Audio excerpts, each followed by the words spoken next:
I'd like to think, though, that if, like, the wife from Rodney has listened to the Rodney episode and she's like, not again. Hey!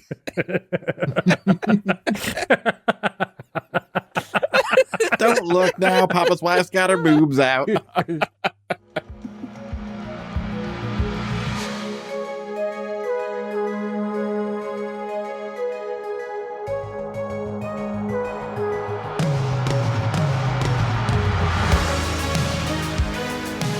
Welcome back, everyone, to S1E1, the show where each week we pick a different sitcom, watch just the first televised episode, and forgetting anything we might know about the future run of that show, rate it and decide if it's a show we want to greenlight or cancel.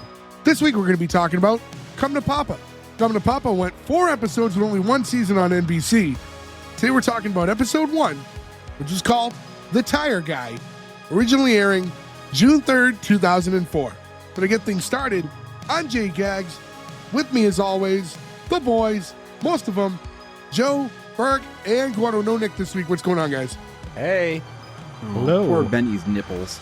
That's what I had written down. I was about to ask, why is it called The Tire Guy? And then that's the entire episode. Crazy Benny. Crazy Benny. I know. Wilford Brimley. It's not Wilford Brimley. It's Andy Reid, coach of the Kansas City Chiefs. No, it is the car salesman who only gives Joe Dirt a good deal because he heard the Buffalo Bob stuck a road flare up his bunghole. What? Wait, that's really not Wilford Brimley? No, of course not. No, and these are all things you can look up. That man looked like he had diabetes. Richard Riehle, the actor who plays Benny in this, has had like 500 credits. He's in Office Space. He's in Joe Dirt. He's in The Fugitive. He's in everything literally ever. You know who this guy is. Yeah, it's the diabetes guy. No. Diabetes. Well, that goes half of my notes. Was half of your notes just terrible hack Wilford Brimley jokes? Yes. Well, there we Gordo are. assumes about diabetes. Don't worry, Gordo. You can go watch Cocoon or something if you want to watch Wilford Brimley. I kind of would like this episode better, though, if Gordo just watched Cocoon. Gordo has notes, by the way, that are, it's like, Gordo's notes are on like a 5x7 card, and just one line he just wrote diabetes. So technically, yeah, it is half his notes. Yeah, Wilford Brimley was in like a million movies, did a million great things, and everyone, just his poor legacy is that. Well, maybe he shouldn't have done so many diabetes commercials. Hey, look, man, you get where the money comes, right? He shouldn't have did them so well. To reel it in real quick, Come to Papa, the Tom Papa starred sitcom that NBC put out, which is, by the way, well, I assume none of you have heard of it, seen it. This was my pick. No. I've never even heard of Tom Papa before. You don't know Tom Papa? That's why I'm bummed that I love Tom Papa. Tom Papa is a very funny comedian. it sucks that Nick's not here this week, because I was like, Nick's probably the person like who would have been most familiar with Tom Papa's work, because he's a big stand-up fan. He is very funny. What's also funny is this show is the show that Steve Carell's in the show. We'll talk about it as we get into it. He originally had to say no to The Office because he was tied to this project. But it got canceled so quick that because it only lasted 4 episodes, they were still in pre-production, and he was able to be like, hey, I'm available. Sometimes I'll make fun of shows and be like, airing for a stunning 2 months, and we'll like make fun of it. This show lasted for 21 days. That's just so depressing. They just oh, it's so sad. Did they film more than 4 episodes? Or is that just all that exists? All I know of is 4. There's not a lot of info out there, so I didn't see anything about film 12, 4 aired. Like, I'm just seeing 4. I imagine Tom Papa is also a big podcaster. I'm sure he might hear this. Were more filmed? I feel like more were definitely filmed, because that's at a point where you're filming as the season goes on, but you're never that behind the 8 ball, right? Where you only have... It's funny, sometimes, especially back then, like, that was kind of how it went. Like, it wasn't that far ahead when they would, like, record to air. Like, I know the only TV shows that really do that now were like Law and Order, so they can still do like the rip from the headline stuff and be like... Yeah, nowadays it's totally different, but yeah, I mean, sitcoms back then weren't too far ahead, the writing to airing. But yeah, it's just kind of funny to think that, like, if this show had taken off or even just lasted 1 full season, The Office isn't the Office that we come to know. But we were lucky, though, because Steve Carell was able to figure out the character of Brick years before he played Brick by doing this. I was going to say this character that he plays is kind of like a mixture of. I don't even want to say much Michael Scott, but he's the boss. But there's a lot of Brick in there. There's also just throw in a little Evan Almighty. Yeah, this is kind of just like a little bit of everything we've seen him do mixed together. There's a little bit too of the character in the Dana Carvey show where they like give people back the money and don't. Oh yeah. And they just like laugh at things that aren't funny, and like he's doing that a little bit too. It's kind of funny. So in so many ways, this show's legacy is just the show that Steve Carell said yes to over The Office, or was tied to. And I think that's kind of the only real, like, if you really look around about this show, there's not much that's going to pop up other than that snippet. And both NBC. Yeah. IMDb has this in at a 3.4. Rotten Tomatoes has nothing. If you are interested in watching this episode, it is available online for free if you check the internet. It's like in the Internet Archives and I think YouTube as well. I think all 4 are on YouTube. Yeah, you can go and find it if you want to watch it. Yeah, I mean, there's not a lot to dive into before, but this is an interesting show. Well, we'll talk about it as we get into scene by scene. But one thing I want to just kind of even bring up before we even dig in is the fact that this is a 2004 show, and if you had told me this was recorded in 1994, I would have 1,000% believed it, other than knowing the ages of some of the people that are involved in the project. Remembering 2004 very vividly and what the world looked like and what TV shows looked like, this seems like it's 10 years before it, 1,000%. It does. That's crazy. Yeah, it's like everything about it, from the music to the setups, like everything about it was like, I don't know how it's almost impressive that they pulled off a sitcom that looks older than it is. Even something as simple as him using a coffee machine, it's like, I don't remember those still existing in 2004. That's true. Yeah, I was thinking of like where I worked in 2004. I don't know if we had like you just went and got coffee, I guess, right? Like it wasn't like the communal pot was gone. Right. But it was also pre the like Keurig machines. Just real quick though, before you get into this, I do want to say if you do find this show, I'm sure it's the same copy we saw. What did feel very 2004 was the screener or the rolling icon in the bottom that said presented in high definition, where available. We were right at the very beginning of HD TV. Getting there, yeah. Yeah, so I mean, I guess might as well just dig right into it. But again, to the first scene, we see Tom and his wife, they're laying in bed, an alarm goes off. And she's going, Tom, it's your turn to get the coffee. He's like, I'm not even awake yet. She's like, you don't have to be awake. Just go down there before the line gets too long. And then, so he's like, gets up, and he's like trying to get ready, and like he goes to put a hat on and misses, which gets like your first, I'm assuming canned laughter, because I don't think people would. This is canned laughter for sure. There is one scene where there is a laughter thing where I was like, this is so fucking weird. Who would laugh at that? Right. So, so he's getting ready. He's like basically like, sleepwalking. He's so tired, just trying to get ready. Did you guys think the payoff to the joke was going to be he put on the hat but didn't put on pants? Because that's what I thought was going to happen. He was going to go down with no pants. There were a lot of times where I thought there was a payoff that I didn't get. Yeah. This happens a lot throughout this episode. And it's not even just shit on the episode. It's just like, there was just a lot of times where I thought they were leading us to something and it didn't happen. Nope. Yep.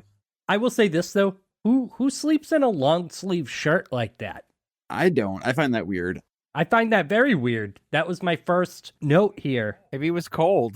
Did he have socks? I don't care if it's, unless I'm sick, I will sleep like in shorts and a t-shirt. No socks, no anything. Socks is a weird sleep thing to me. Socks is a weird sleep thing, too. Yeah, I can't sleep with socks on. My girlfriend sleeps with socks on. I like, used how do you to, do and that? I stopped. I actually stopped like not that long ago in life, but like I used to always sleep with socks I on. think it goes back to childhood when like my mother would tell me it cuts off your circulation, your feet are gonna fall off. And now at like almost 40, I'm still afraid my feet are gonna fall off. So yeah, he's getting ready and he's telling her like, hey, sure you want me to go? Like one of the girls down there has a crush on me and she's always giving me free stuff. And she's like, if I didn't go anywhere just because someone had a crush on me, I wouldn't be able to leave the house. She says, no, get out so I can get back to my dream about Kenny Loggins. No shit on Kenny Loggins. I love Kenny Loggins. Yeah. But But Yeah. again, though, it's like, this is 2004, not 1994. It's like, it's a weird dream. The weird reference, and it comes up again. yeah. It does. And Gordo, he sings the song from what one of your favorite movies? Danger Zone. All right. Danger Zone. You got You know there. what's funny? Gordo just Googled Kenny Loggins and just sees it. No, I knew who Kenny Loggins was. Did I say anything about Messina? Another Office reference that doesn't get said too often. Caddyshack. I will say this, though. His getup inside the coffee shop is exactly my getup as I'm walking my doodle every morning. People think you're slow too. I was gonna say I have it in my notes. I said, "Oh, people are gonna think he's slow, right?" And then this played out. And I will say this: like this happens in other shows sometimes. I think it was done better in The Office, and I think it was definitely done funnier in Lucky Louie. Right. So not to all right, not to jump too ahead, but yes, I knew where it was going, and I didn't like that it was spoken of. Like I wanted it to be assumed until later, so there's a better build up to it. Like it was too get it, like yeah, we get it. Like we're watching, we're adults, and that's why I didn't like the way that they went about it. The joke at the very end too, because they play this one joke the whole episode. It would have just kept building and being funnier, Right. if Yeah. we didn't know. If they kept just spotting things along the way, yeah, and then finally there's a reveal. So yeah, he goes down there. We cut to the coffee shop. She's giving him, by the way, one latte and one regular coffee cost $4. And I was like, damn. I did the math on this actually, just using current Starbucks pricing and using medium sizes. It would now be $7.35 to get a medium black coffee and a medium latte. So that would be almost double. My Grande Americano costs $4.25 a day. I work at the airport, so it's already inflated pricing. I used to just get a venti iced black coffee. That's it. And that is now hovering in the $6 region. Well, all of you stop going to fucking Starbucks, all right? No, You'll be fine. The thing is, and Frank, I know you're going to be excited with all the coffee talk that's going to happen in this episode. Yeah. I was so bummed out. I was like, oh, Fergie is so sad about all of this. I wish somebody got mustard on there too. One thing about Starbucks that's like a misconception, or at least was a misconception, was the coffee itself. A regular coffee was never that expensive there. It was always like pretty close to Dunkin' Donuts pricing. It's the macchiatos and the lattes and all Right. that stuff that would cost the higher prices. But just a black iced coffee used to be, $3. Like it wasn't anything crazy. But now it's just like everything is just fucking through the roof. I was gonna say it's not just them though. That's just inflation. But I agree with you because I just get a plain hot coffee or a plain iced coffee. That's all I drink, and it's always like reasonable priced. It's whatever coffee costs. But now everything is just fucking insane. And the price of eggs these days, can you believe it? Let's get hack as possible right now and really timestamp this. So he gets his 2 drinks and he holds up like a ball of money. He's just sitting there and he's still like, super tired. So he's not really making, much normal human interaction here. So he's pulling out like the money and like sorting it out for him. She's like, okay, thanks. And she's like, hey, do you want a cookie? And he's like, okay. And she hands him, it's like, here you go, sweetie. And like, shh, don't tell anyone. And he does the shh back and walks off. Now, at this point, we get it. Yeah. The way he's acting, because he's too sleepy, because he's dressed with the funny winter hat on, because his money's in a ball, and she's helping him, like, yes, we get that she thinks he's slow. It kills it when she says it, yeah. So then the other girl walks up to her, and it's like, we have to reveal it. So the other girl walks up, and she's like, hey, what's going on with that guy? It's like, oh, he's like slow. It's like, okay, I just thought like you ruined that. Whatever that could have been is ruined by mentioning it right there. Also, look, I get they're trying to write a joke here, right? But later on, he owes Judah $400. He's gonna pay up on that bet. This is an adult man in his 30s with a real job. He pulls out his wallet like he's about to hand him $400. But when he goes to get coffee in the morning, he just has 4 balled up ones. How do you even have 4 balled up ones? Like, it just doesn't make sense. Nobody would do that. This is too unbelievable, and it makes the joke not work because it's just too Because he was fucking sleepy, stupid. so he keeps money in his pants. Well, times are different now because we're flashing forward 20 years, but I rarely have cash in my pocket. I never do. Never. And I'm so bad. So when I do, I'm not good about like putting it in my wallet. So my money doesn't look quite like that, but it's not far from that either. So in the rare opportunity that I'm paying with cash, it always ends up with me like having to unravel and fix bills and being like, sorry, I'm a child, like all the time. I never have cash either, but if I do randomly get it, like I think I have 2 5s in my wallet right now. I just put them in my wallet like it was 20 years ago still. It'll be a rare time that I'm carrying cash. and I'll still pay for everything with my card, despite the cash being right at Me the too. front of the wallet and me seeing it, because I forget I have it because I'm not used to cash anymore whatsoever. I remember I think I was visiting Joe, and I got stuck and I took a wrong turn, and I didn't have an easy pass, and and there was a toll, and I needed to turn around, hit one toll, to turn around and hit the same toll, and they would only take cash. They would not bill me later. That's when my cash came out. Riveting stuff, right? I will say we didn't have an easy pass until like 6 months ago, and we just always had to have cash for that. Yeah, I keep it in just in case of like tolls or something like that. And it's like $9, by the way, to drive Yeah, from I know, here to it Boston now. sucked. It's fucking stupidly expensive for one straight line, 100 miles. From this whole scene, we do the intro, which is super short. And it's like that generic upbeat jazzy music, which again is like really popular 90s sitcom music. You know what I mean? This is like Mad About You type of music and like all that stuff. It's very Mad About You type music. Yeah. Yeah. And it's and so you have that, and you just see like a hand just come to pop on a piece of white line paper. Then the notebook shuts, and you see like the creators' names. Also, weirdly, if Ira was having a conversation about like trying to sleep with all of their old classmates, that would be an episode of Mad About You. I feel like would exist.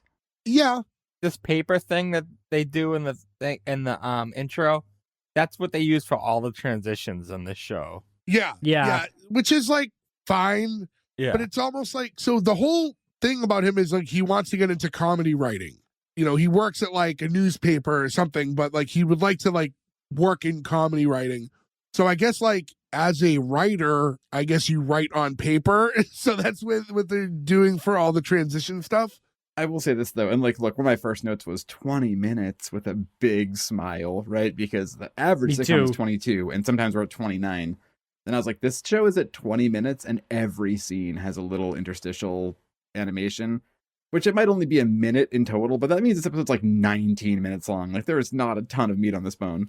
And then there are some scenes, like I said earlier, that like just don't need to be here. Nobody wanted to sell their ads on this show. And by the way, when Gordo said this earlier, he means off air. So if you go, when did he say that earlier? He meant to us before we hit record. That is true. Yeah, so we see the paper, and like Ferg says, like it's all the interstitials are also this paper, which is just kind of like they'll all look like notes and doodles, you know, along the page, and each time it will kind of zoom into an area. So in this case, we're zooming into a little drawing of a building that says the New Jersey Daily Times, and that's where he works. I also love, too, the just like generic name of that, right? Because like most papers aren't like the Massachusetts, it's usually like, you know, it's the Boston Globe, it's like one or the other. Yeah. So it's funny to be like, this paper is for all of New Jersey. It's just it's a little one step too far generic, you know?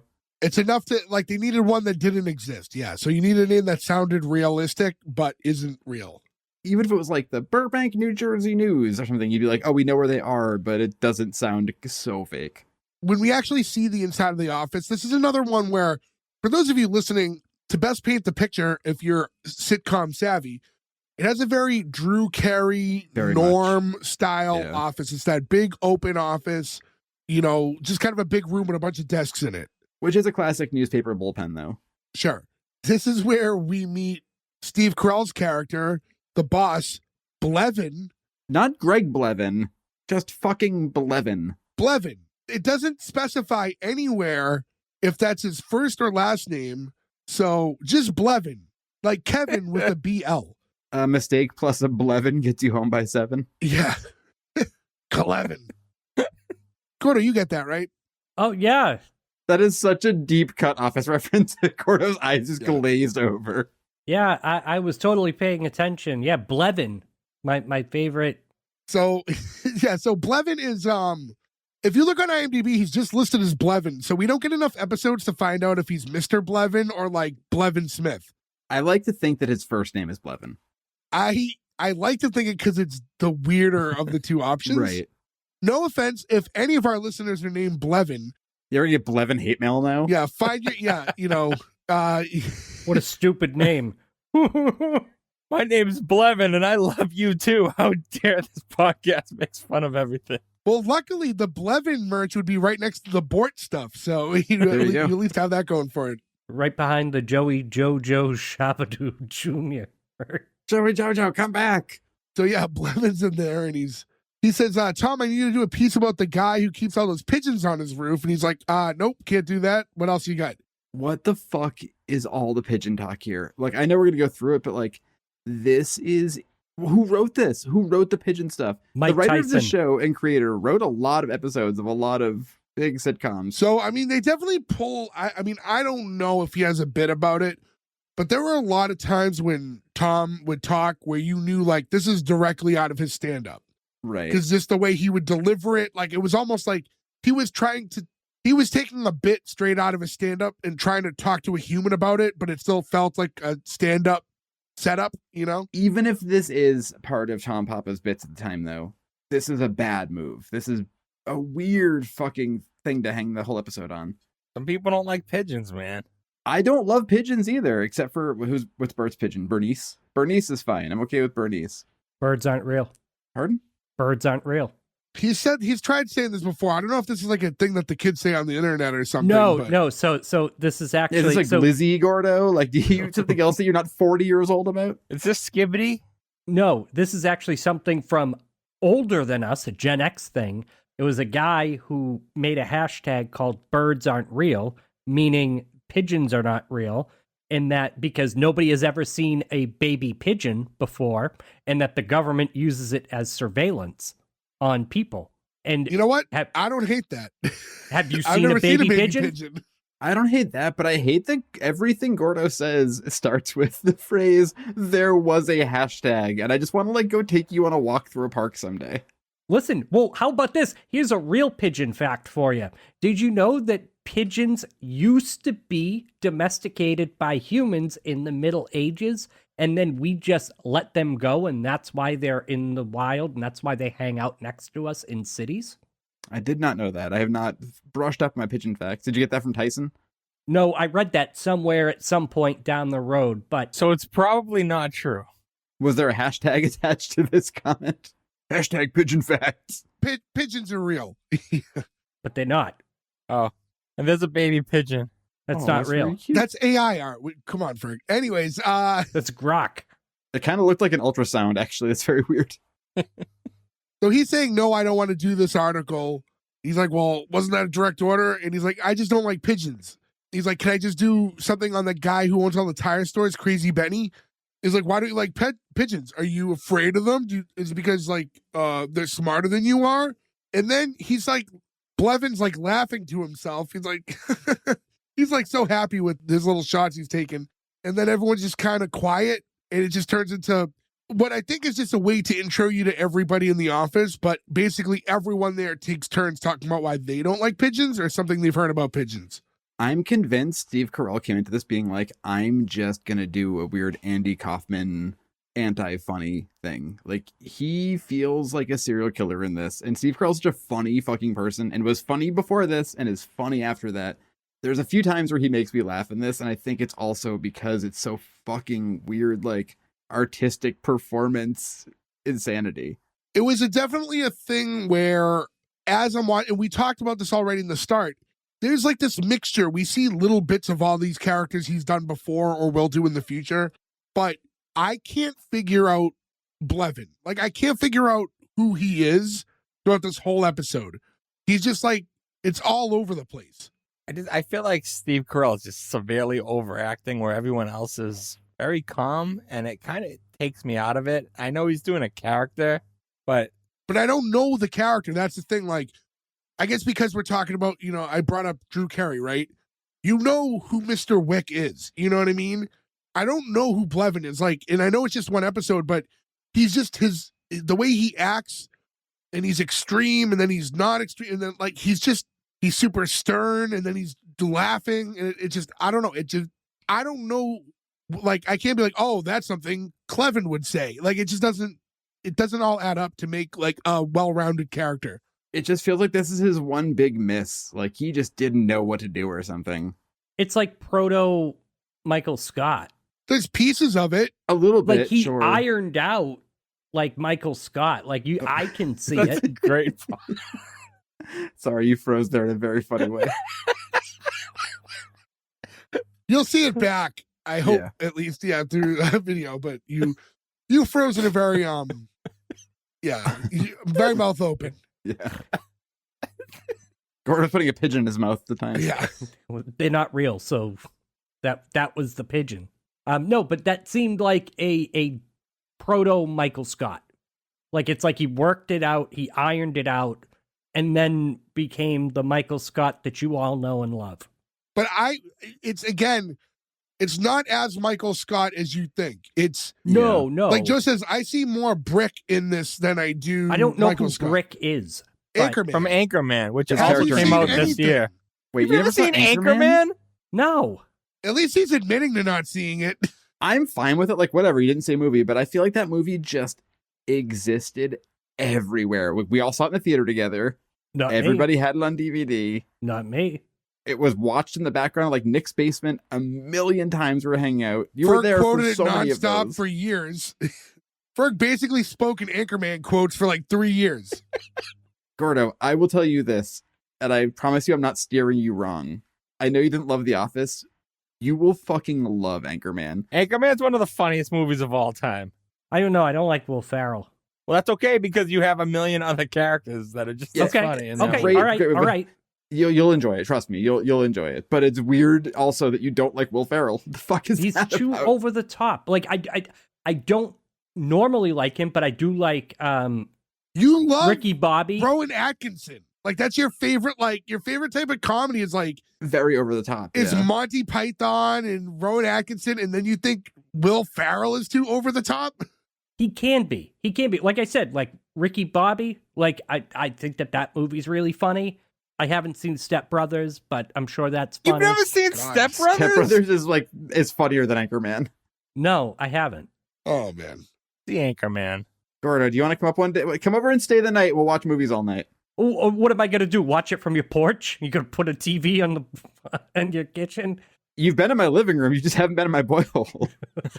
I have no TV in here. We gotta change that. I've been looking for one of those little tiny combo VCR TVs forever to put in here on a little stool, but I can't find one yet. Joe, show him Wake Up Ron Burgundy. I'll say this. I want nothing more than I really want this to continue on forever because I know it like sounds like a bit, but I want it so that Gordo never actually gets to check out your boy hole. It is hard. Gordo, are you coming up next month? Or yay or nay? No, I can't because my wife is away. All right. One more missed opportunity. I know. I thought we were going to have it this one. I legit thought this was going to be the first time we're all in a room together. No, but my wife is away in New York City, and I have to wrangle the dude and the cat, and the dude's not going to do well being up at Joe's. Hey, you do. Well, with that in mind, have you seen any, just out of curiosity, I want to move forward. I don't want to talk about Will Ferrell too much because he's not in this show, but are there any Will Ferrell movies you have seen? Like other I than said Talented? Ricky Bobby. It's not called that. But First of all, not the title, but yes. It's fine, but yeah, I've seen Ricky Bobby. Elf? No. To be fair, I think Elf is severely overrated. no, it's a great Christmas movie. It would be great if there was one less I just cast member thought in that it. was a likely one he would see. It's not my favorite No, Will Ferrell no. movie, but Blades of Glory? No, That seems like a Gordo movie. yes, I have seen that with Napoleon Dynamite. Yes. We're getting somewhere. What's the basketball one? That also seems very Gordo. I've seen the basketball one. I didn't like it. Not very good. Yeah, no, it's not I very like good. it.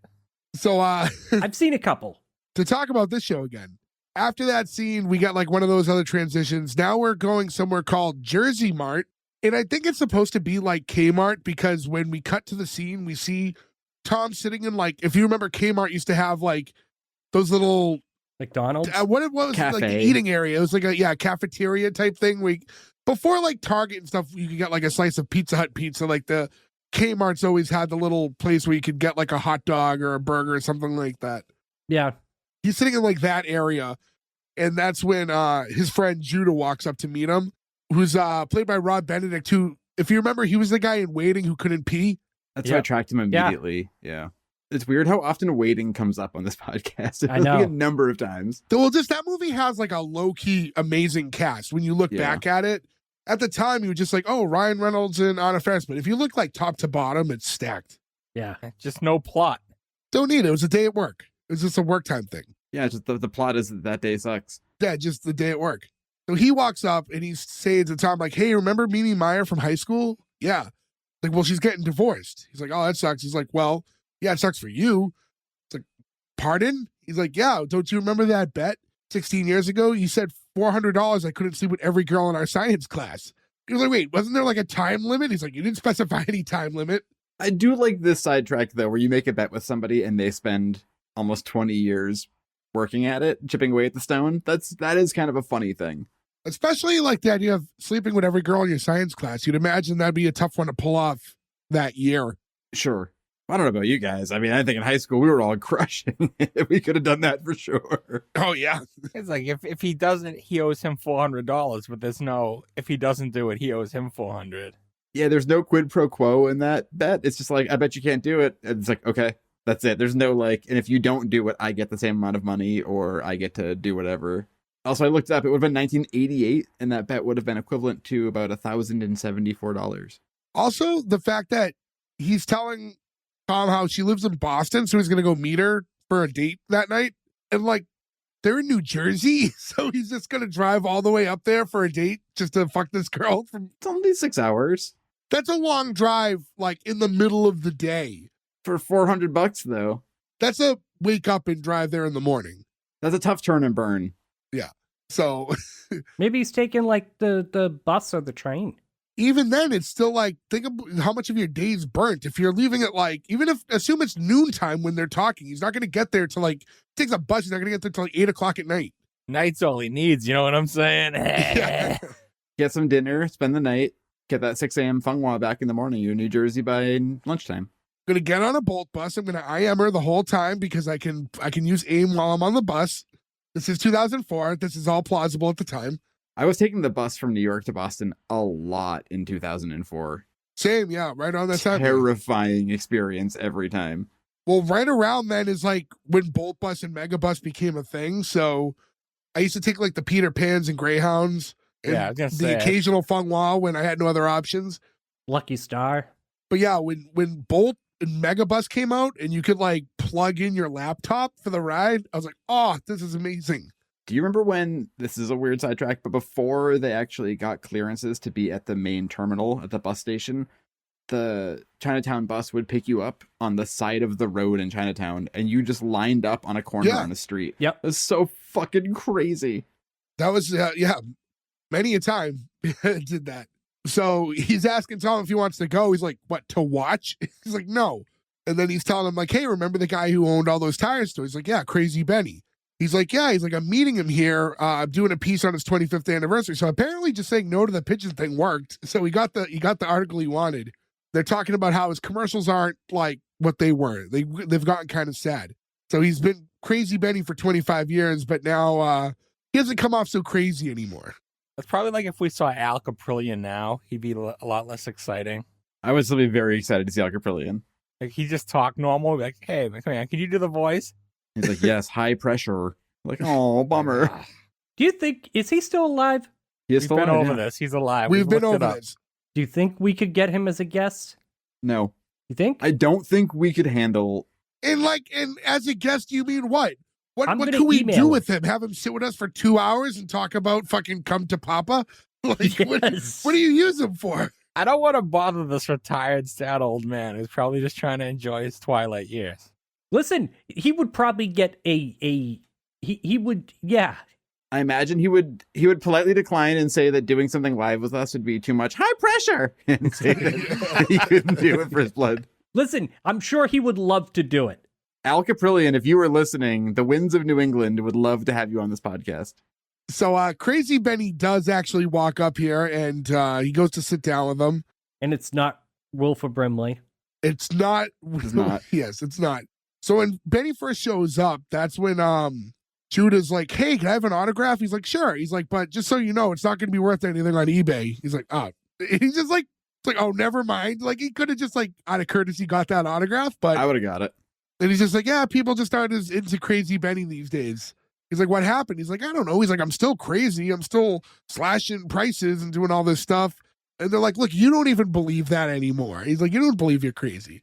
What makes me insane here is like, I slash prices. I keep the store open late for my big sales events. Have you ever been like, everybody set your alarm clocks. We're getting up at 2 a.m. to go buy tires. Like it's not an item that you go at midnight to buy. A flat tire could happen at any time, Joe. That's very true. But you think of like I always think of when Guns N' Roses Use Your Illusion 1 and 2 came out, and I think like Metallica the Black Album came out, even that record sucks. They would sell them at like midnight the night before. So like there'd be like lines of people around the block waiting till midnight to buy it when the clock turned, so you can hear this album the first time. That is the kind of thing that like gets a community of people together to want to buy something and hear it right away. Or like even Black Friday, people like line up early in the morning, but fucking tires? Like, I don't know, I'll just go at noon. I don't need to be there. I don't think any of those things exist anymore. Like, there used to be the video game releases. There used to be midnight movies. I'm trying to think of things in Black Friday. Like, none of that's like a thing. They still do midnight movies, right? Well, movies now, they just release on like Wednesdays. It's like you just come at 2 p.m. on Wednesday, yeah. It went from being a midnight release to just releasing it a day early. Like, it's not the same thing. It used to be that you couldn't watch it until the day it released. So there'd be a movie at midnight, so you're seeing it as soon as the day started. The problem is that we as society have lost the plot. Everything is fucking stupid now. So now we're just going to do it at 5 p.m. the day before. Well, then it doesn't come out that day anymore because it's the day before. It doesn't feel special anymore. It just sucks. Old man yells at clouds. By the way, I don't want to completely glance past this. Joe, I don't think the Black Album's a terrible album. There's good songs. It's not. That album stinks. Did you guys just wake up and decide you're going to piss off a bunch of people today? No, but that's a beloved album. It is. That album is so... It's when they stop being a metal band. That album is boring as fuck. No, it's not. I like that album. It has great songs on it. It has great songs. I will say Metallica has 2 great albums. They are Kill Them All, and Master of Puppets. Master of Puppets, I think, is their best good album. Injustice for All. They've got some okay covers on that EP, and then I do not care about a Metallica record from the Black Album on. If I'm correct, and I like Metallica a lot, but I'm not claiming to be a super fan. But does Master of Puppets, is that the one that starts with that, Battery, and Sanitarium, or like all 3 of those tracks in a row? Yeah. I think so, which is like one of the most like crazy ways to start an album. It's like those 3 songs in a row. Black Album has Enter Sandman on it. I hate that song so fucking much. Really? Sad But True is good. Wherever I May Roam's on that one. I mean, that's not the most it's not the most metal song they have, but yeah. Again, it's just not for me. And I'm not like one of the people who's like, fuck Metallica. I really like Metallica. I have a lot of Metallica records. I'm a fan. I remember of that. you used to always wear that band. Saint Anger shirt. Do you remember? I think we've talked about this before. Is it Saint Anger? I think the tick tick tick tick tick tock. Saint Anger, as it came out, all the hype. Again, this is before you could hear anything. Was just like Metallica is back to being a fucking metal band, and we were like, yes, me too. We bought it on the way home. We were all together in a car. We did a tour of Fitchburg, right? Yeah, we came back from a college tour, and everyone was just sad, like. This isn't very good. It was the Alewife Newbury Comics. I remember where we stopped to grab it. We're just like so excited. Who mixed this album? These are drums. Doink, doink, doink, doink, doink. It sounded like it was like in a bathroom. Like it was terrible. Yeah, it was really bad. And that's Bob Rock, who has produced a lot of great punk records too. They went back to their roots and recording in bathrooms. Oh, also, not to be on too long about Metallica tangent because of course, once again, this has nothing to do with this episode. But it came up again on my feed, like every now and again when you're just doom scrolling, I'll get that video of Lars's foot getting run over. You see that in the recording studio, and he's just, oh, don't you ever do that again. Like, and they just look at him like, why are your shoes off? And they like scold him afterwards. There is nothing funnier than what's the fucking documentary about them making that record? I forget. I know it's. Yeah, I know what you're talking about. Yeah, it's like 2 hours of them in therapy and just being like, it's really hard when you're not nice to me about how I play my drums. This is the fucking stupidest thing anyone has ever done. Shut the fuck up. I hate it so much. Have you guys not to continue the Metallica talk, but have you guys seen the Lars Ulrich toilet? I have seen the Lars Ulrich terrifying. Toilet. Yeah. So, moving on. Tom tells Crazy Penny, like, hey, I'm a comedy writer. And, his buddy's like kind of hyping him up a little bit. He's like, hey, this guy has been rejected from all these big institutions. So he's like SNL, Good Morning America, like all these things that he like applied for and just they told him no. Should have tried out for Mad TV. The ESPYs. The ESPYs, but like the ESPYs is like whatever. Like you write jokes for people because it's a awards show. Good Morning America is not what I would consider the like gold standard of like good comedy patter, you know? So he's like, wow, maybe you could write my ads. He's like, yeah, I'd love to. They make this agreement. He's like, your ads are back in the day, like you were the first guy to make milk come out of my nose. I was laughing so hard watching one of your commercials. And then Judah's like, yeah, first time milk came out of my nose, my dad punched me in the stomach while I was drinking milk. I'd be lying if I didn't say that I laughed at this because I did laugh at Judah's comment. I wish they ended it awkward. But Yes. instead of it, he goes, I gotta call that guy. Yeah. Just cut that fucking scene. Yeah. It ruined the joke to me. So like it doesn't like work anymore because he had to say that extra thing. Now we're gonna cut to Tom's house, and him and his wife are talking in the living room. Papa's house. What? Papa house. By the way, this house looked like I couldn't put my finger on it, but it looked like the set of another sitcom. And I tried to look it up. I was thinking the same thing. Me I thought too. the living room had a little bit of a Who's the Boss vibe to it. I had a bit of King of Queens in my brain. Which one? No. King of King of Queens. Queens. Huh. I don't see it. I felt like they were definitely using a set from something else, but it wouldn't have been Who's the Boss because that was an ABC show, I believe. Yeah, this is NBC, the early 2000s. Drew Carey? And most of those shows took place in an apartment, not a house, like that era of sitcom. So we get into his house, and he's talking to his wife, and she's like, is commercials like even something you want to do? He's like, well, yeah. A lot of writers get started with that, and like maybe someone will see my work and think it's funny, and then next thing you know, like I get a job doing something else. While they're having this conversation, this dude walks out from the back dining area. He's like, hey, thanks, Karen. And he's like, and walks out. It's the mail guy. And Tom's like, what the hell was that? It's like he wanted to use the bathroom. It's like, you can't just like let the mailman use our bathroom. If the mailman knocked on the door and said, can I use your bathroom? You say yes. That person is in charge of all your mail, all your packages, and also just be a good human being. That person has a job where there's no bathroom. If you have a steady mailman, I guess because you're going to end up interacting with this person like on the regular for a long time, I guess it's a little different. Or what if like the mailman just fucked your wife? That's what it looked like. I mean, like that's obviously the joke they're going for here. He's afraid of, right? No, that's what I thought they were trying to allude to. I thought they wanted to like, they never even remotely try to hint at something going on more than that. He doesn't even insinuate. He doesn't assume. It's just like, oh, he takes a shit here and then he leaves. Like that's all they made that out to be. And that was just another time where I thought they were leading us to something and there was no payoff. Yeah. He's telling his wife like, hey, there's like the 3 rules like when you own a house. 1, don't talk to the neighbors. 2, don't let the mailman more than 3 feet inside. And number 3, quit staring at me all the time. I was like, what? Fuck, I hated this so much. That was another one. I was like, why is this is such a big fail? Like, why was there you're not actually thinking on the fly. Like, why are you letting this die on a bad joke? Maybe a comedy writer could have written the 3rd joke that would have worked. Yeah, like the star of the show is a comedian in real life. Maybe he was trying to get the show canceled so he could help out Steve Carell to get the office job. I do love that this is like a mini sabotage. He's like, look, I think that show's going to work, man. Like, I'm just doing my best to tank this shit so you can get this good job that'll last for like 9 years.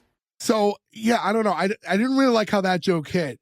And he's like, but she's telling him, but you love the mailman. Like, you're always talking to him. He's like, yeah, it is natural habitat of outside, which that I thought was funny.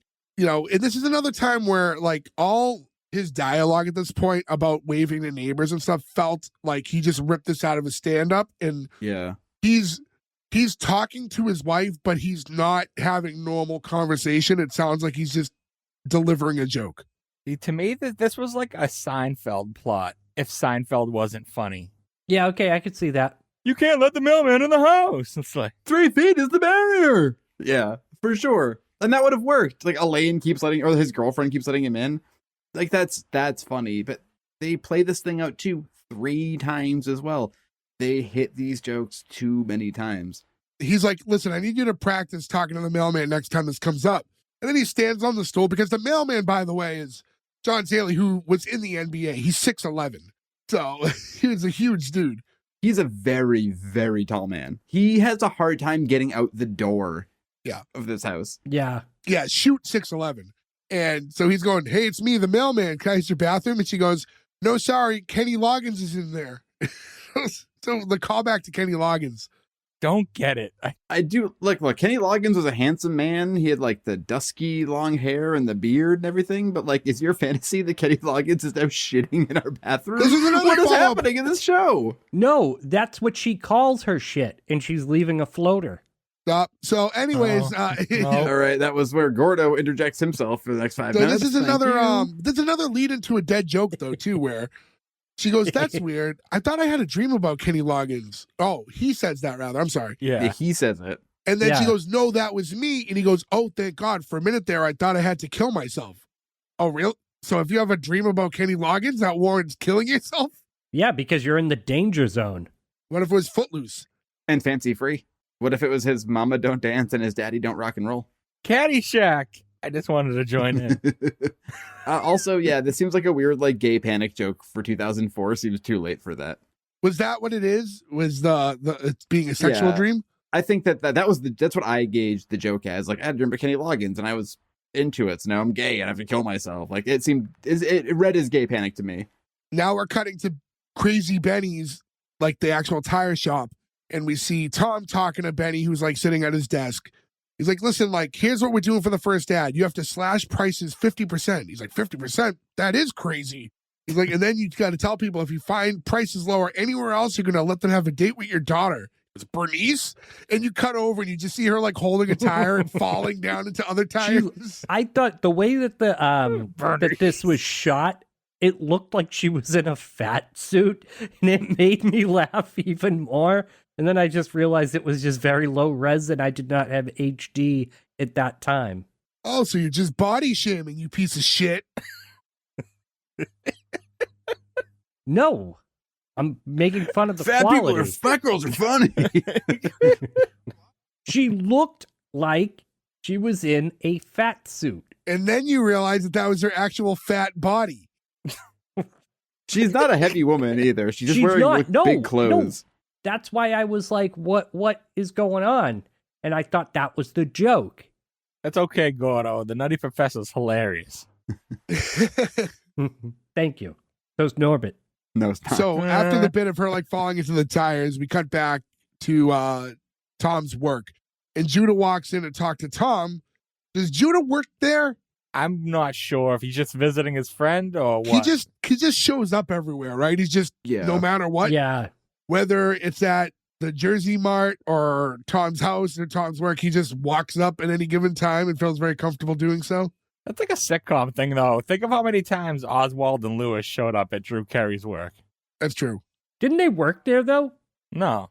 I mean, I think they got hired a couple times for random things, but they weren't like employees. Okay.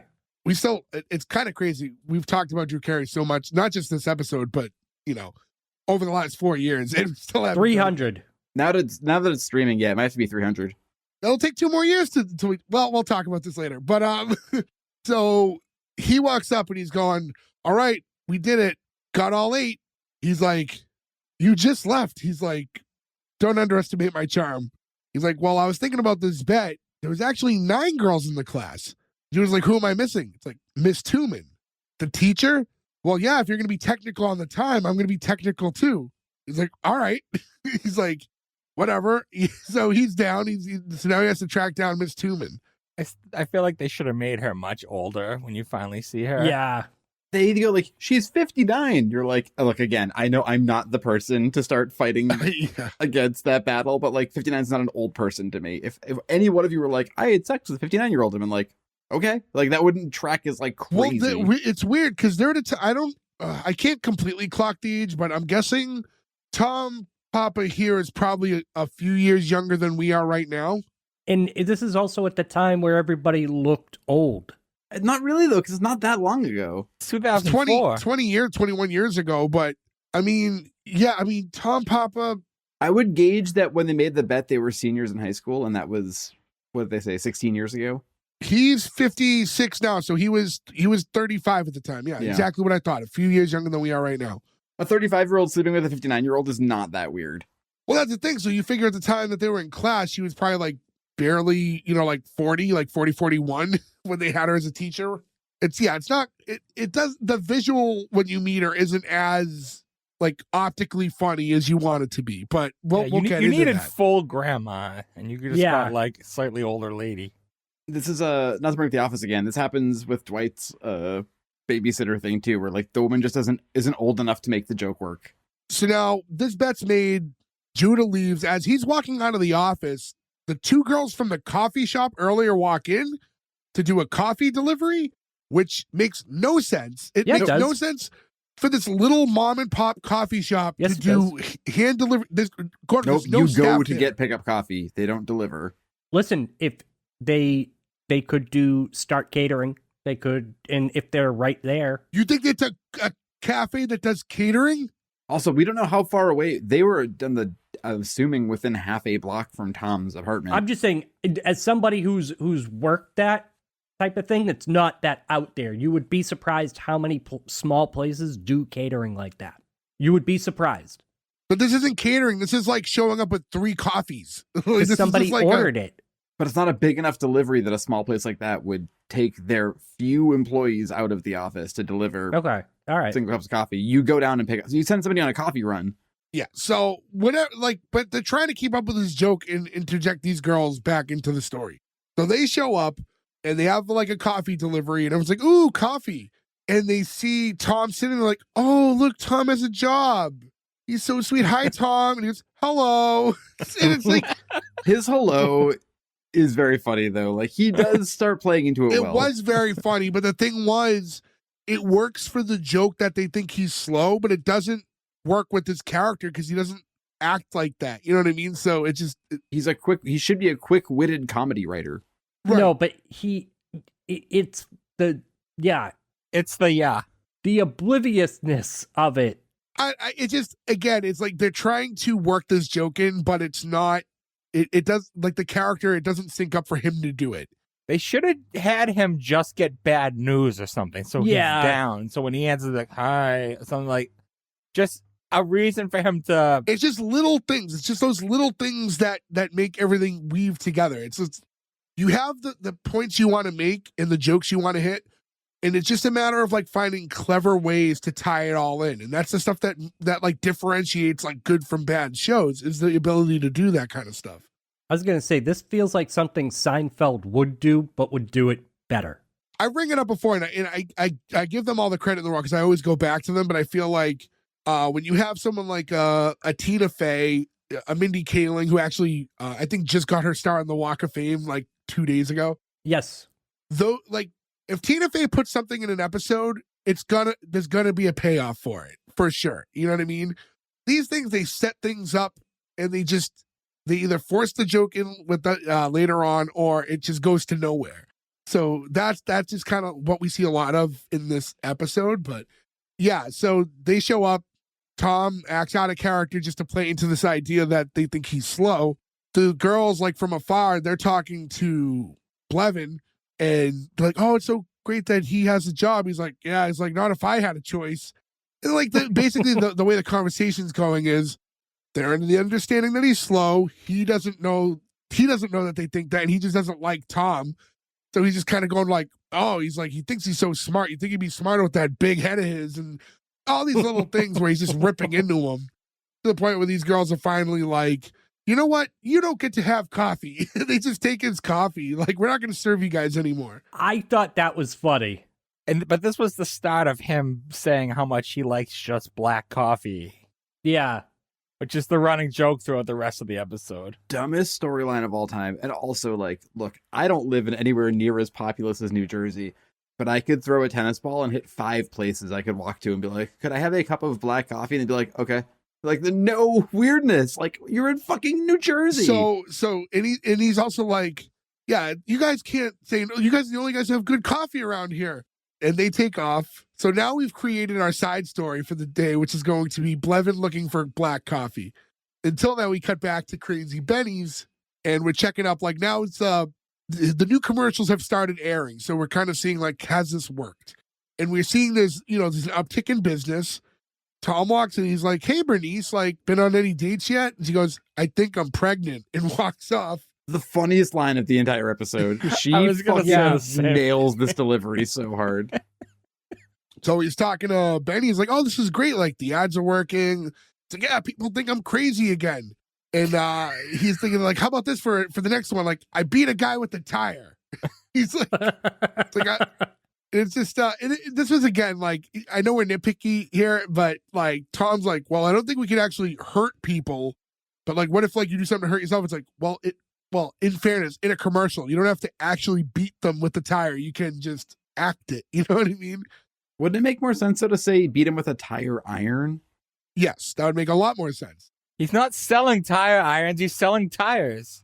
Here's my thing, too, throughout this whole arc with Crazy Benny, is the importance of it that the people truly believe that they're buying tires from a crazy person.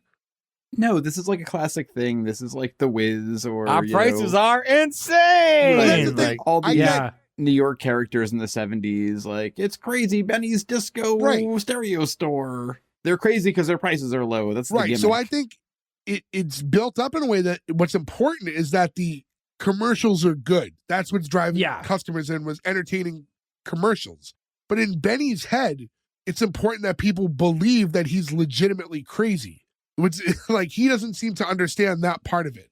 Well, he correlates crazy to profit. Yeah. The problem he's having is he's jumping to conclusions. You get Well, that like, going you up? guys- Jumper cables, because he wants to put them on his nipples and maybe do that for the commercial. So Tom's saying to him, yeah, I like it, but wouldn't that kill you? And he's like, hasn't yet. So apparently Crazy Benny, behind the scenes, maybe really is crazy, or he's really into electric nipple play. I think he's the BDSM guy. Could be. Now, if you guys had to write a Crazy Benny commercial, what would you guys have Crazy Benny do to show that he's crazy?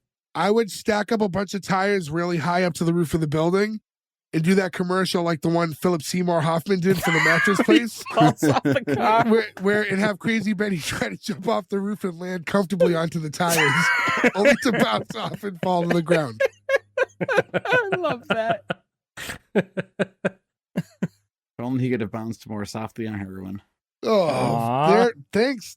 Wow. The return of Debbie Downer. I'm a fucking idiot. I love Philip Seymour Hoffman. I was so sad when he died. I just couldn't make the joke.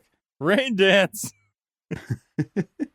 We did recently get the to date the episode. We got the return of Debbie Downer on the SNL 50. We did, yeah. Which I think is the funniest Robert De Niro has been in maybe 25 years. That was good. He was funny in that one. So, am I the only one who had a commercial idea? No, none. Yeah, I mean, I was going to put Crazy Benny inside a tire and then roll him off the building. You know, like those, like people do downhill. I would have done like a Super Dave Osborne type of thing. Super Dave makes sense. He gets like hit by the car. And he's like, oh shit, as he goes flying in the air. R.I.P. Super Dave. I would have had him try to start his car in the garage, and then his wife comes home, and he realizes he wants to live, so he drives out and gets hit by a car. I didn't even put those two together. Okay, well, so now we cut to Tom walking into his house and Karen sitting on the couch. He's saying hi to her, and she goes, hey, close your eyes. And then he closes his eyes real quick, and then out from the kitchen comes the mailman. He's like, thanks again, Karen. Hey, Papa, you're out of mustard. And he leaves. And he's like, did you think closing my eyes was going to work? She's like, it has before. When? When I dented the car. That was you? I was like, again, it got a little corny there. I'll tell you one place where you'll never see a lack of mustard, Joe's house. We are a mustard family, and there was mustard for days in this house. Stupid mustard. We're a ham home.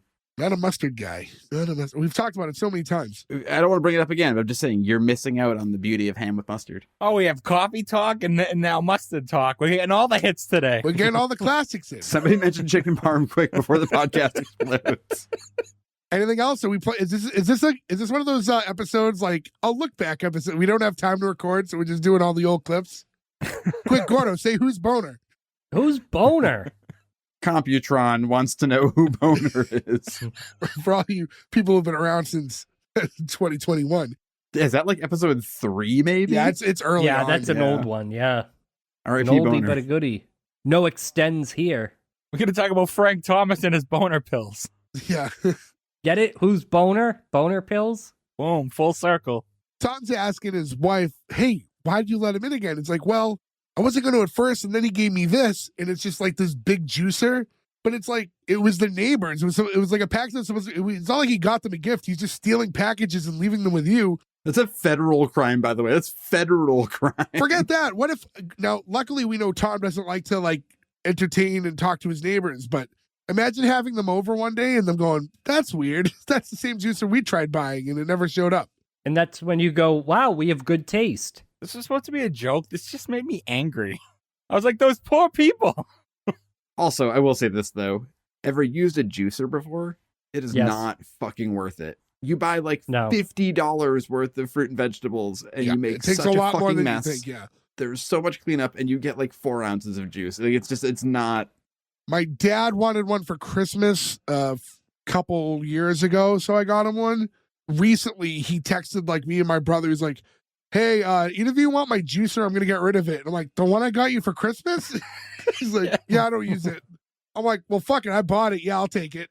So now I have it. I've yet to use it now that I'm in ownership of it, but I wasn't gonna let it fall into someone else's hands.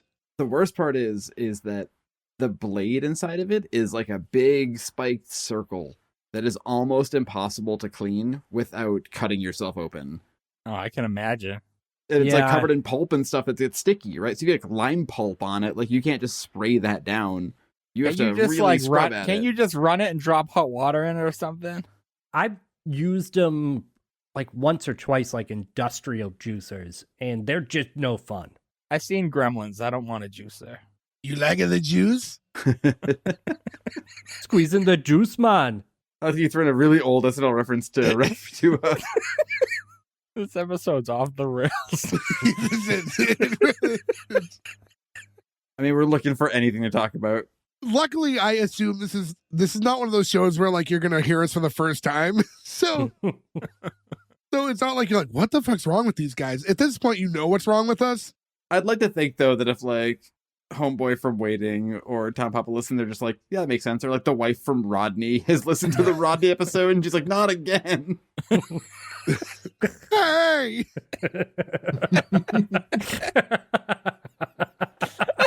Don't look now. Papa's wife's got her boobs out. you know what's funny? I remembered going like, I know this girl from somewhere, and I didn't put 2 and 2 together. And we just covered Rodney like a month or 2 ago. It's not that long ago. It's funny because in Rodney, she's such a ride or die wife. And in this, she's just like, I'm definitely fucking the mailman. So yeah, so he steals that juicer and gave it to them. He's saying like, you got to put a stop to it. It's already gone too far. He's like, he's one step away from breaking our chairs, sleeping in our bed, and eating our porridge. Ugh. Yeah. And I just think again, well, yeah, first off, dumb. But why are we not even at least, why is he not at least asking like, hey, Are you fucking the mailman? Yeah. it's like, I feel like that's such an obvious where that story was supposed to go. And I don't know. Anyways, she heads upstairs, doorbell rings. It's Judah with the old teacher, Miss Tooman, who, again, are showing up at this house for no reason. Tom, you remember Miss Tooman? It's like, oh, hey, how's it going? She's like, oh, wonderful since Judah called. I never knew you boys used to call me Miss Too Hot back in school. Creswell kids are way worse than that. It would have been like Miss Dooman or something like that. It would have been Miss Too Hot. Miss Doomy in it. Yeah. It would have been Miss Pullman. No, it would have been Doomen. Miss Doomen.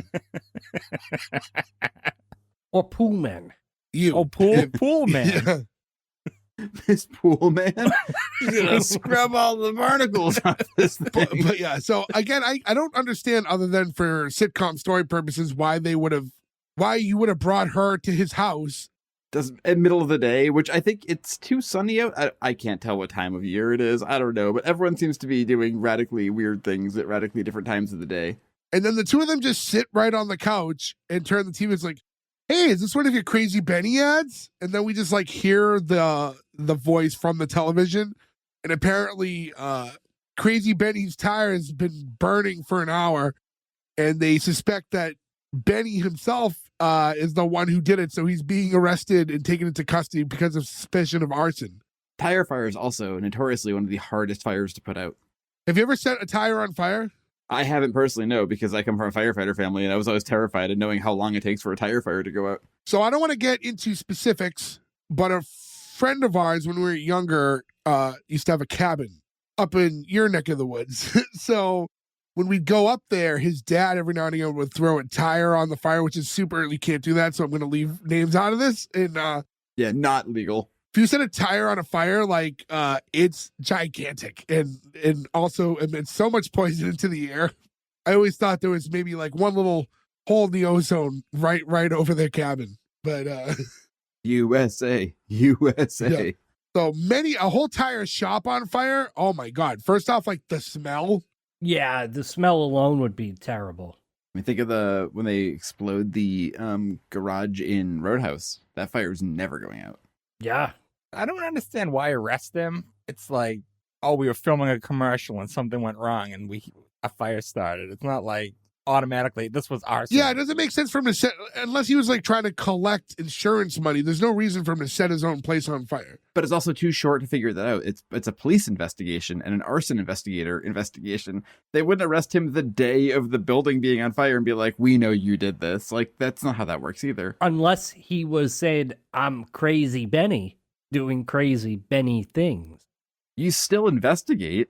Yeah. We cut to Tom, like, visiting Benny in prison. I don't know why. Like, oh, Benny's in prison. I write his commercials. I should go visit him in prison. I met him 2 days ago. Let me go visit him in the Hokey. What? Yeah. No. Doesn't call his daughter. He calls his commercial writer. Yeah. Well, she's busy. Well, she is pregnant and all. So they're talking, and he's like, you didn't actually set fire. He's like, who knows? I'm crazy. So, again, it's like, he wants everyone to believe he's crazy in real life. I mean, you want that in jail, though. Well, sure. Once you're in there, I guess so. But on the low, he tells him it was an accident. He ordered some fireworks from from online. Bernice stored them in the oily rag drawer. And he's like, oily rag drawer? He's like, you don't have one of those? No. So he's like, good. Apparently they're dangerous. What country is this that you can order fireworks online, by the way? In 2004, put it in H. I wish. Yeah, so he's like, listen, can't let anyone know that this was an accident, though. I need everyone to think that, like, I'm legitimately crazy. Even the boys in the back think I'm crazy. Like, all right. He's like, well, it's been fun writing ads for you, Benny. So if you could just send my check, that'd be great. He's like, we're not doing any more ads? He's like, I don't know if you've noticed, but you're incarcerated. Like, okay, well, I gotta go. It's like, it's all, I don't know. It's a weird conversation. This feels like a get paid up front scenario. Like, did you go to visit him in jail to collect a check? You think he has his checkbook with him? Yeah, how's he gonna write you a check? So yeah, this whole scene was weird. And God, I know you said a lot of scenes felt unnecessary. I don't know if this is unnecessary is the word. It's just they didn't. Not this one. I just feel like they don't figure out how to make it make sense a lot of times. Like the scene can exist, but like he needs a reason to go visit him. This is also like the quickest turnaround of the legal system of all time, where they're like, and you're going to court tomorrow. But like, that's not how this shit works at all.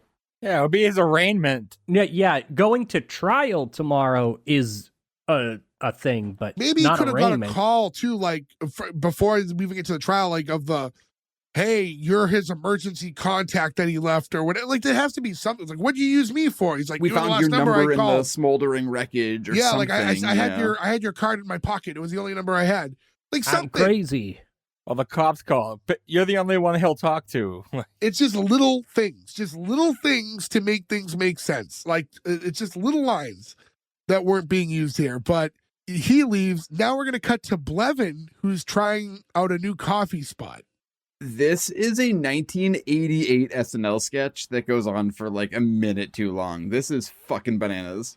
This is the scene that you did not need. No, I don't understand why you need a whole subplot of Blevin trying to find coffee on his own. That's the thing. Like, he's not meant to have like a separate story arc.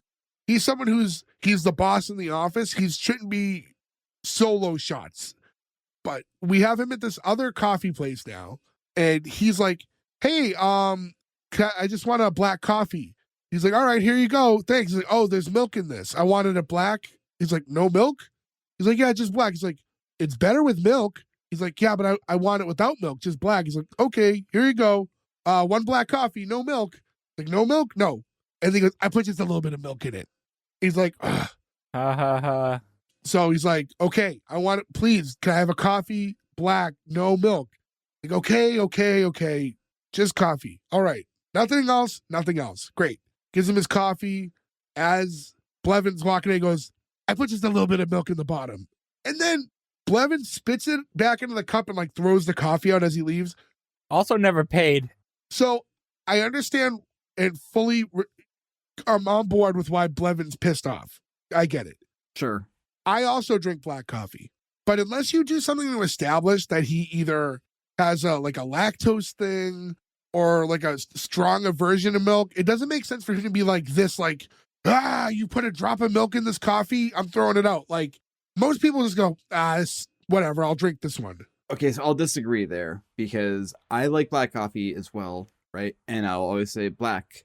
And I always, especially when I order iced coffee, I say iced coffee black, no sweetener, because they will assume you still want that liquid sugar in there. And if I get a cup of coffee with liquid sugar in there, I'm not the kind of person to turn around and say, I'm sorry, this is wrong. But that's the one time I go, I'm sorry, I said black, no sugar. On that front, I agree. But sweetener changes the taste of coffee 20 times over. If you put a splash of milk in your coffee, it basically just cuts the acidity and bitterness down a little bit. That's how I drink my hot coffee, is just a tiny splash to cut the acidity down. Yeah, you don't notice. And just as someone who, like, again, drinks black coffee, that won't change the taste of it enough that it would ruin my day. Like, I could deal with that and just drink it with a splash of milk. That's why I thought they needed to make a little bit more sweetener. Totally on board. I've said this before. There was a point in time where years and years ago, I would use like one of those fakes, like Splendor or something. And if you gave me sweet and low or equal, I couldn't drink it because even those all tasted so different.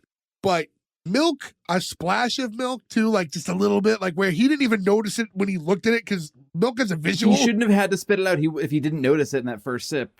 So, yeah. So I just thought that was a little like, why is he this mad about it? Because he told the guy 3 times. No. I get that. But I get being mad. I don't get throwing it out. I guess that's. It would be funnier if he did have a lactose intolerance, he drank it and he farted. And I disagree there. I don't think that'd be funnier. I knew you were going. That's the only place he goes. Of course you knew where he was going. I just don't understand. This guy is throwing good money after bad in this scenario. He pours him up a cup of coffee. He wastes coffee and milk when he throws it away. He does it again. He doesn't want it again. He wastes coffee. He wastes milk. Does it a 3rd time. So like if you paid for 1 cup of coffee, he's now given him 3 cups of coffee. He's losing profit. Also, who says this is not like the Coffee Bandit? Like if you order a cup of coffee, people will usually make it on purpose the way you order it. There's no. Now I'll say the acting I thought here was actually pretty good between the both. I thought the guy who played the coffee, like the barista, whoever, the owner of the coffee shop, I thought he was kind of funny. His timing was good. He was like charming. If I'm going to try to justify this or his character in any way, which we're just, playing hypotheticals here, maybe he's so passionate about coffee and being done a certain way that like he's looking at like as if he was a chef. You know what I mean? Like, this is how my coffee tastes best. Like, trust me, this is the right way to drink it. Sure, but again, I'm grasping at straws. I don't believe this. No. I mean, like, there's certain things that you would like Turkish coffee in the like the little pot that they have that they put them on the hot coals. Like, that is a specific way you have to make it. Sure, but this is not that. If he's that much of a coffee snob, I feel like he would have went home and made his own. Yeah. Or again, he would have gone to any place within throwing a tennis ball distance and found a cup of coffee. And also, this guy's getting all weird about it, like coffee regular, quote unquote. Like when you say can have a coffee regular, that is milk and 2 sugar. So he's also ordering something outside of that, and the guy is like, no, this is how I make it. So he's not even he's like off his own script too. It doesn't make any sense. There's a lot of coffee talk. I'm sorry, Ferg. Yeah. So now we're from the scene, we cut to Tom, and he's walking into his house again after that jail visit. And he's talking to his wife. He's telling her about how he has to testify at the hearing tomorrow. You know, as we said, it's a little quick. And I did like when he first walked into, and he's like, "Is my suit clean?" And she's like, "Did you take it to the cleaners?" No, then probably not. So I did like that little exchange with them beforehand. They're talking. Karen ends up walking upstairs. Judah enters, sits on the couch, and he's like, "All right, it's done." Tom's like, "All right, I guess I owe you, what was it? Like $400? $400? 400. So again, the equivalent of 1,000, pretty much. He's like, "You know what? Put your money away." He's like, "I don't want it. Miss Tuman and I had a magical night, and I don't want to cheapen it with your money." Like, she's like 60. He goes, 59. He's like, "I don't expect you to understand, though, but that Miss Tuman, she's a real special lady." Waka waka. That didn't need to be in there. Like, it's tough to be like, I'm watching the clock on the 20-minute episode, but around here, I can always tell when my notes get sparse, where it's just like, I'm fucking done now, man. Like, I'm just gonna run out the clock on this one. I just thought, yeah, this was another scene that was just very like, why? The whole scene was basically to tell us that there's a court situation, and then him walk in just to say, "Hey, I fucked Miss Tuman." Yeah, you could have just had him show up to court the next day. Again, though, I will say I haven't seen the other 3 episodes of this that aired, but if Judah is just now constantly like into older women, at least you're laying the groundwork for that joke. If this is setting something up, sure. Or if like she stays in like the remaining episodes. Or like a good joke is every episode it just keeps increasing. He's like, "Dude, she's like 70." He's like 69. It's like, "Dude, she's like 80." It's like 79. Like, if that's his thing every episode and they keep showing the woman getting increasingly older, at least you're like, okay, well, I see we're like paying off this joke, but I don't think She that aging happened. 10 years an episode? Oh, just different women, I'm thinking. Oh, he's just Like going the with gimmick different old is ladies. Mrs. Tuman has a weird disease, I think. She has that thing Jack had. But she also has masks, so she's getting deformed too. Now that's a show I would watch. She's just Rocky Dennis. And shares her mom somehow. Oh, I was thinking of the Jim Carrey mask. Different mask. This also happens a lot. We talked about the funny mask, the one with Cher. So now we're in court. Tom's on the is on the stand, and he's being asked like, "So you were writing ads for Mr. Melman or Crazy Benny at the time, right?" Like, "I was." "So in your opinion, is Crazy Benny crazy enough to set a fire?" And he's like, "No." So Crazy Benny's not crazy, and you see like Benny looking at him like going like, "Hey," like, because he wants people to think he's crazy, just not crazy enough to burn the place down, apparently, to get out of this going to jail. This whole thing just plays out like the worst version of Who's on First. I was going to say, it's a who's on first type of it's back and forth. fucking that they're aggravating to having. watch. I was like mind-numbingly mad watching this scene. So it's like, he's crazy. Well, he's crazy, but he's not like crazy. It's like, you know, Look at this guy. He's in a robe. That's crazy. in fairness, when you think back, if you think about it, he's pointing out all these things that are crazy. And when he mentions the judge in a robe, you're like, it is kind of crazy when you look back at it now. Like, why do judges still have to wear a robe? I mean, it's They better don't than have to wear England where those they're still white wearing wigs. the wigs. Yeah. Yeah, Joe. It's like, why are we wearing barrister wigs? Berg, this is so dumb. I forget it was last episode, 2 episodes ago, but this is an Office reference where you and I realized it was shifting gears. It was last week's episode. We both realized that's 2 weeks. Mama's flower sifter 2 weeks ago at the same time. And the look we gave Mama's each other flower was the look that in the Office fucking traveling salesman. Oh yeah, John Chacker. Thank you, Todd Packer. When he's like, when Jim keeps telling him like that's what she said, and he won't do it, and Todd Packer just goes, and he caves. That was the exact moment you and I had for the sifter thing, and it was so funny. I was like, I need to see a video of that back. Yeah, he's doing this whole like, what's crazy, what's not crazy, blah blah blah. So now the attorney's like, well, you know what, Mr. Papa, I think Mr. Melman did set fire to that store, and I think you pushed him to do it. And it's like, wait, what? Now, is this his lawyer? Like, is this This is the Prosecutor. prosecutor. so why is he trying to prove the other guy's innocence if he's trying to put him behind bars? It doesn't make any sense. No, yeah, I think he's Crazy Benny's lawyer, and he's trying to get him out of it by saying that Tom Yeah, that's what I was thinking. screwed him and like messed him all up or whatever. I was under the impression it was the prosecutor because he's Me too. But the thing is, I think it was, but But again, yeah, this all could have been written a little bit better. So Yeah, this should be very clear. weird. It's like we're having a hard time following this nightmare. We shouldn't have a 50-50 on this one, trying to figure out what side of the argument that the lawyer was on. Now, he's asking Tom, like, one last question. Did you or did you not encourage him to be crazy or do crazy things for his commercials, whatever?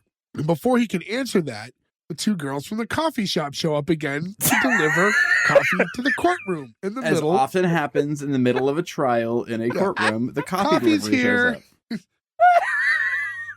And then, like, even the judge is like, ooh, look, coffee. It's like, have you guys tried this place? Great coffee. It's almost like there's so many bad holes in poor writing. This show only lasted 21 days. They're like, oh, look, it's Tom. And he's all dressed up. And you just see him, like, sitting.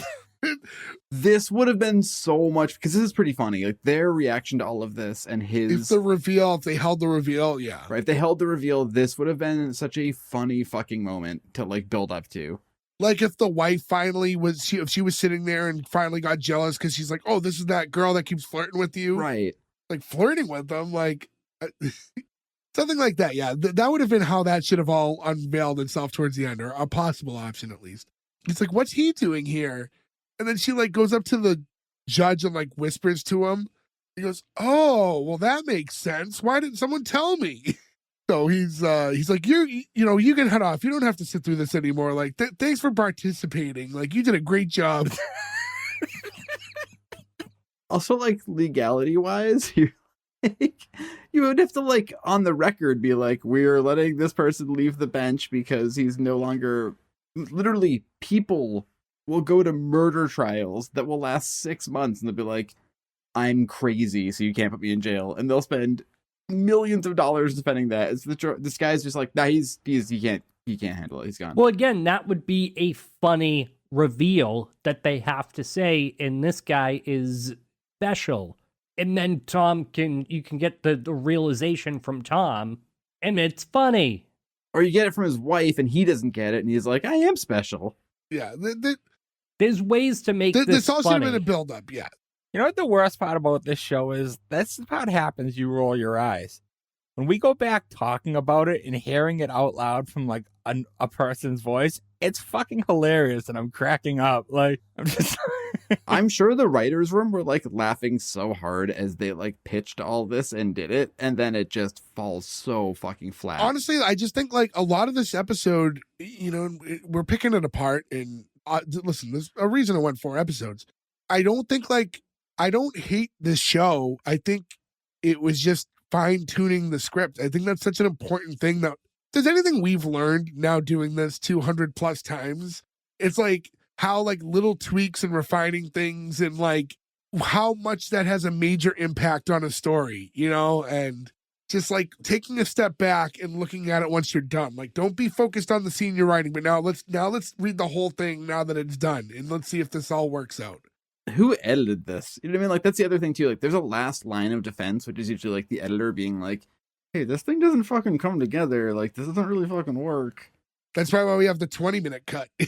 They had to cut 2 minutes out of this, and they were like, I don't know, put a fucking Folgers commercial in here. There's enough coffee talk. We'll make it work. Juan Valdez and his donkey go in to pick beans in the morning. It will be better than this. But not one person says, hey, why are they delivering coffee in the middle of a trial? Like, yeah. Yeah, that would have been somebody being like, wait, what? That is crazy. This whole trial's crazy. Imagine if that was the payoff, that this was all the commercial. And cut. Better get some decaf. It's like, oh, Easy Benny's. So now Tom's leaving with Judah and Miss Tuman because they're at the trial watching on Tom's behalf, I guess. And as they're walking out, the two coffee girls like, oh, is that your mom? It's like, no, my teacher. It's like, oh, he's in school. He's too sweet. It would be, that's kind of funny, and it would have been so much funnier if the reveal was right there. We're back to Papa's house, and Tom and his wife are in the kitchen catching up. It's like, oh, hey, how'd that go? Did you get in any trouble? It's like, of course not. Talk circles around that lawyer, frustrated him so much that the judge had to let me go. And I got Benny off, too. How did he get Benny off? That's never shown or explained. We don't even see that. How would he even know he left before it was over? And if you look it up, too, it's like, Betty, 1 episode. He's not like a recurring character either. They could have just said he went to jail. And as they're talking, the mailman walks from upstairs. He's like, Thanks, Karen. Papa. He's like, are you kidding? What is he doing here? So he was using the computer. He's like, yeah, I do a lot of online sports betting. It's like, come on. That has to be the payoff that like he was fucking the wife, or like why did he come from upstairs? Again, now, if we saw from episode to episode, every time he was in there, it was more and more obvious that they were fucking, and he never picks up on it then, like that could be like a funny play. Where are his pants? They're in the wash. They were dirty. Like, or like the you're out of is different every time. Like you're out of Vaseline. Like just like build up to be like, wait a minute. If that's where this was going, because right now, episode 1, I'm like, why is he not thinking that they're fucking? But if this was a build-up and they kept doing that and he just stays oblivious, like I'd be down with that. But I don't think that's what they're doing. Like he's just John Redcorn in this scenario. But in this case, he does give he gives Tom an iPod. He's like, I set your new iPod up. He's like, an iPod? 2004. Will you show me how it works? This is another time that he stole from the neighbors, though. He's supposed to go to the Pearson's house, but they got a big dog, so he doesn't want to go over there. I set your iPod. I hope you like YouTube. Like, no! How dare you? And he's like, cool, will you show me how it works? He's like, nope, gotta go. He's like, can you show me tomorrow? He's like, maybe. He's like, I don't like to get too close to my customers. Just their wives. So he goes by there every day and like comes by the house, eats sandwiches, takes a shit, does all this other stuff. Illegal sports betting on their VPN or whatever. Yeah, does sports betting. But now that Tom's like, hey, can you just show me how the iPod works? Like, I don't like to get too close to the people that I, deliver for. Again, either it's a terrible joke, which I think it is, or it's like, are they fucking?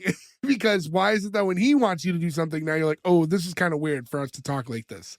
I don't want to give up my like reveal on this, but I will say I do want to see the other episodes or just the script, because I want to know if all of the things that we said that would make if there are payoffs, yeah. Are we wrong? Because I feel like an asshole if we watch episode 3 and I'm like, oh, he's fucking her, Benny's this. Like if they all paid it all off, you'd be like, okay, I see where they were going. Yeah. So he leaves. We cut to our final scene, which is Blevin, who's just like walking down a hallway and he passes like one of those old coffee machines. Now, to explain it to you guys listening, for those of you who might be a scotch younger than us, the old coffee machines that you would see at like when you were getting your tire serviced at Sears, the doctor's office, the one that spit, you put your dollar in and it would spit the cup out and then fill it with coffee. Actually, we saw one, an old episode we covered a while ago when we did the 2000 tick, whatever. There was like one of those machines in that one too at the gas station that they're at. That's like episode 4. No, it's further in than that, but it's like a while 20. ago. Yeah, it's a while ago. And that coffee's terrible too. That's instant coffee. Yeah. Hey, I drink instant coffee. It's not bad. You got to try my European instant coffee.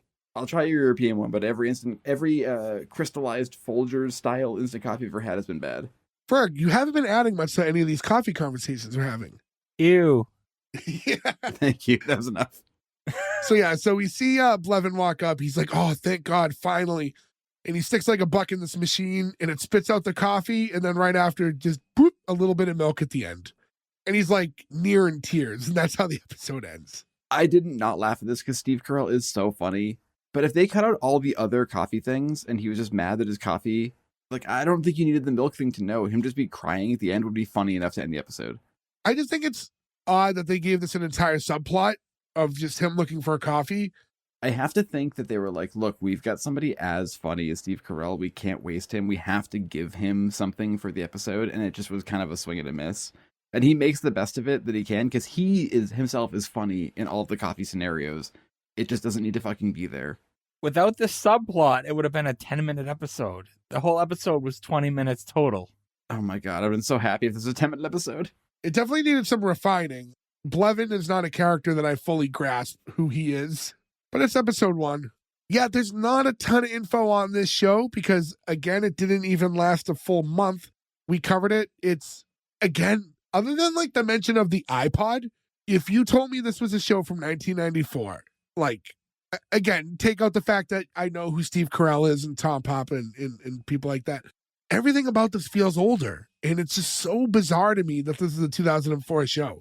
I feel like it would have worked better if it was 1997. Even the writing feels more like the 90s style too, which is just...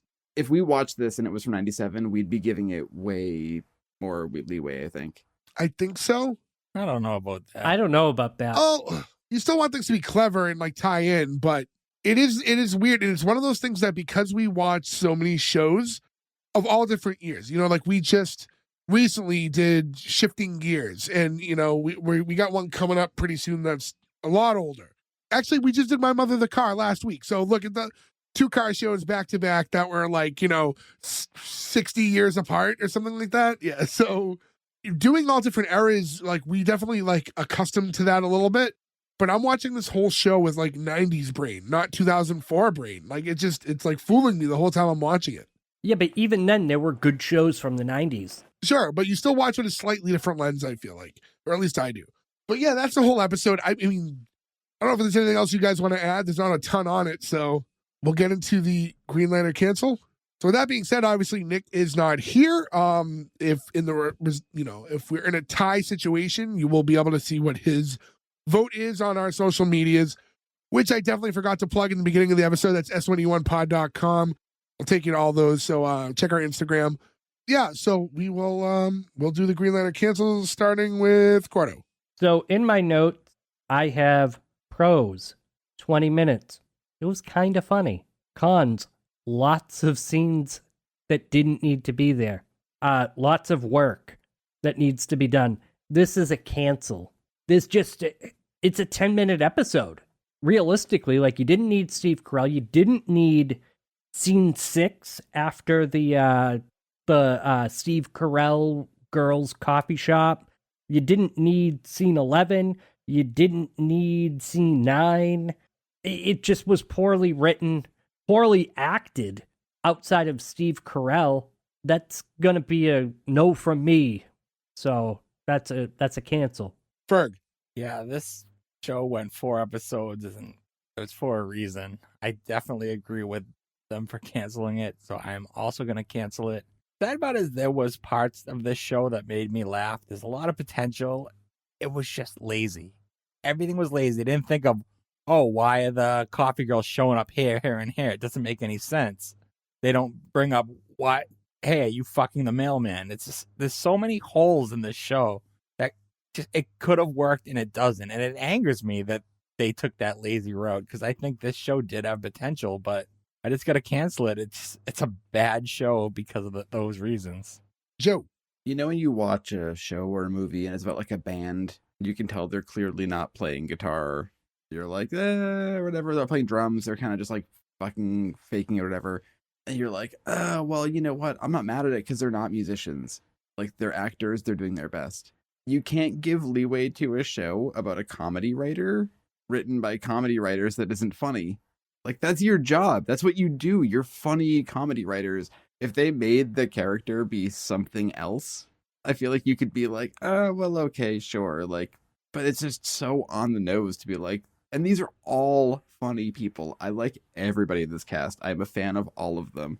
But this is brutal. There were some funny moments. Steve Carell has some funny moments in it, especially.